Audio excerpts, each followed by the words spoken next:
ఒక పక్కన వరదలతో గందరగోళంగా ఉన్నటువంటి పరిస్థితి, ఇటు చంద్రబాబు నాయుడు తిరుగుతున్న, రెండో పక్కన జగన్ రైజ్ చేసిన పాయింట్లు, అక్కడ ఆహారం అందరికి ఇబ్బంది పడుతున్నటువంటిది, మంచినీళ్ళ కోసం ఇబ్బంది పడుతున్నారు, పాల కోసం ఇబ్బంది పడుతున్నారు, అవన్నీ మేము ఏర్పాటు చేస్తున్నామని ప్రభుత్వం చెప్తోంది. ఆ హడావిడి మధ్యలో ఓ ప్రతిపక్షంగా ఆ రూట్కి సంబంధించి సహాయక చర్యలు చేయాలి అని ఒక స్టేట్మెంట్ ఇచ్చేసి ఊరుకున్నటువంటి షర్మిల ఇప్పుడు కొత్త కాన్సెప్ట్, ఎందుకంటే అక్కడ ఏమి 4 రోజులైనా ఆమె వెళ్ళలేదు అక్కడికి, బట్ కొత్తగా మాత్రం అకస్మాత్తుగా ఈ అంశాన్ని డైవర్షన్ వైపుకి తీసుకెళ్లే ప్రయత్నం ప్రారంభించింది. జిందాల్ కంపెనీ ప్రాజెక్ట్ నిర్మాణంలో ఒక్కడుగు ముందుకు వేయలేదు. పైగా పదే తాడేపల్లి ప్యాలెస్లో సజ్జన్ జిందాల్ కలుస్తుంటే కడప స్టీల్ వేగవంతం చేస్తున్నారు అనుకున్నారు.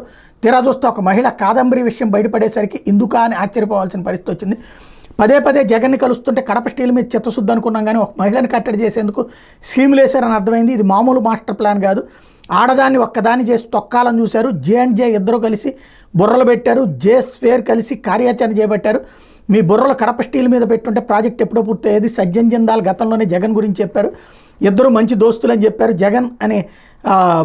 జగన్ అడుగుతున్నాం ఇప్పుడు, రాష్ట్రానికి జిందాల్ ఏం చేశాడు అని 1000 ఎకరాల భూములు కట్టబెట్టారు. జిందాల్కి 3500 ఎకరాలు అప్పగిస్తే ఎందుకు పనులు ప్రారంభించలేదు?